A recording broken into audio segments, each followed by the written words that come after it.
हाफिज अब्दुल्ला रहमान मक्की मारा गया, वांटेड टेररिस्ट था और वो मारा गया है। आतंकी हाफिज अब्दुल्ला रहमान मक्की की मौत हो गई। लश्कर आतंकी जो कि मोस्ट वांटेड था, खबर सामने आ रही है पाकिस्तान से। ये देखिए,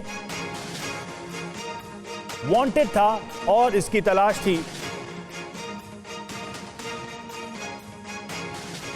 जानकारी ये मिल रही है कि मौत हो गई है अब्दुल रहमान मक्की की। लश्कर तैयबा तक का डिप्टी चीफ था मक्की और उसकी मौत की खबर पाकिस्तान से सामने आ रही है। मनीष झा हमारे साथ इस वक्त जुड़े हुए हैं ज्यादा अपडेट के साथ। मनीष, मक्की की मौत से जुड़ी क्या खबर है, ये क्या जानकारी मिल रही है? बिल्कुल, देखिए, मक्की यूएन डेजिग्नेटेड टेररिस्ट की लिस्ट में भी शामिल था और 26/11 के हमले के एक मास्टरमाइंड में से भी एक था। और अब खबर ये आ रही है कि मक्की की तबीयत बिगड़ी थी 24 घंटे पहले और फिर अस्पताल में भर्ती कराया गया था। क्या आप भी लोगों के सामने कॉन्फिडेंस से नहीं बोल पाते?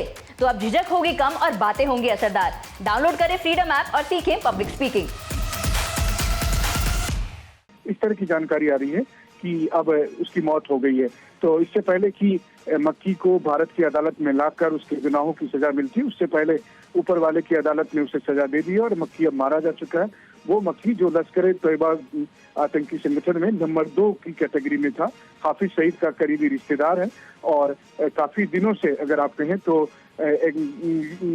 एक्टिविटी के नाम पर बहुत ज्यादा नहीं, लेकिन निश्चित तौर पर एलिटी को रिवाइव करने के लिए लगातार कोशिश में जुटा था। लेकिन इस बीच तबीयत बिगड़ी और फिर अब खबर आ रही है पाकिस्तान से कि उसकी मौत हो गई है। वो जब अस्पताल में भर्ती कराया गया उसके बाद।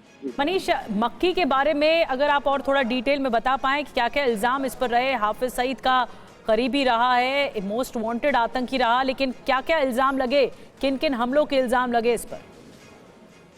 बिल्कुल, देखिए, सबसे बड़ी बात तो ये थी कि 26/11 हमले के जो मास्टरमाइंड हाफिज सईद, जकीउर रहमान लखवी और मक्की, इन्हें माना जाता था और इसमें से एक मक्की भी शामिल था। दूसरी बात है कि आतंकी संगठन लश्कर तैयबा का नंबर 2 था, तो उस हिसाब से लश्कर तैयबा के जो भी आतंकी ऑपरेशन रहे, चाहे वो जम्मू कश्मीर में या भारत के दूसरे और इलाके में भी, उन सब में बहुत मामलों में प्लानिंग करने से लेकर एग्जीक्यूशन में सपोर्ट करने तक, इन सब में मक्की का एक बड़ा योगदान था।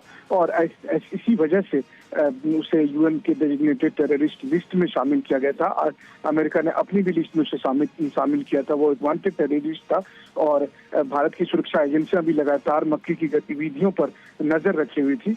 लेकिन इस बीच में पिछले कुछ समय से जब से FATF को लेकर पाकिस्तान पर कड़ी कार्रवाई हो रही थी, तो पाकिस्तान सरकार ने मक्की और दूसरे और जो एलिटी के बड़े नेता थे उन सबको कहा था कि वो आप अंडरग्राउंड रहें या ज्यादा एक्टिविटी ना करते हुए दिखे।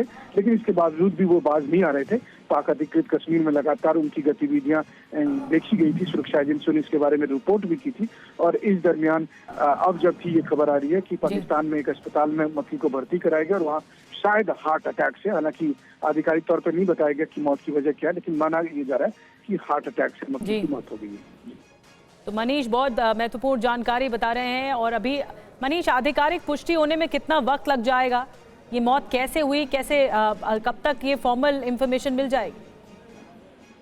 देखिए, मुख्य तौर पर चूंकि पाकिस्तान की सरकार अक्सर इन सब की मौजूदगी तक को भी एक्सेप्ट करने को तैयार नहीं रहती है, क्योंकि अमेरिका और संयुक्त राष्ट्र के भी आतंकी की लिस्ट में इन सब का नाम है और इस वजह से कोशिश होती है पाकिस्तान की सरकार की या पाकिस्तानी अथॉरिटी की वो डिनाई करे कि हमारे यहाँ ऐसा कोई व्यक्ति है नहीं। तो ऐसे में बहुत ज्यादा उम्मीद नहीं की जानी चाहिए। लेकिन हाँ, निश्चित तौर पर पाकिस्तान में इनके जितने भी चाहने वाले या फिर आपके इनके जितने हमदर्द हैं ISI में या पाकिस्तानी आर्मी में, तो कहीं ना कहीं से ये उम्मीद की जा रही है कि कम से कम मरने के बाद मक्की के नाम से ये जानकारी तो जरूर वो रिलीज करेंगे।